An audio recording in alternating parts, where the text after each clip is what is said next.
देश Punjab YouTube channel तो अज तुसीं वेख रहे हो कि भाईਆਂ ਨਾਲ ਖੋਤਿਆਂ ਨੂੰ ਖੁਈਆਂ ਲਾ ਰਹੇ ਨੇ ਤੇ ਖੋਤਿਆਂ ਨੂੰ ਮੁੰਡੇ ਵੀ ਨੇ।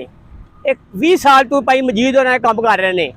तो जिस तरह इंसान अपने वाल कटांदा वा नाखून तराशदा, इस तरह जेडे साडे खोते रेड़ियां वाले भाई ने ये चांद गाड़ियां चलाते हैं, वो अपने जानवरों की भी हिफाजत करते हैं, उन्होंने कटिंग भी करवाते हैं तो उन्होंने नौं भी तराशते हैं। यानी कि खोतों को भाई मजीद मुंडे भी ने तो खुइयां भी ला रहे हैं। तो हुण साडे नाल ने भाई मजीद होना ते भाई मजीद होना को असीं 2-3 गल्लां पुछांगे।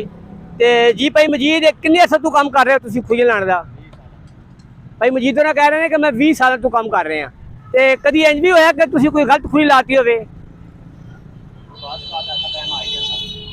अच्छा, एक खुई लाने तो बाद फिर उन्हें प्रेस भी करते हो? ये प्रेस करने का की मकसद हुंदा वा?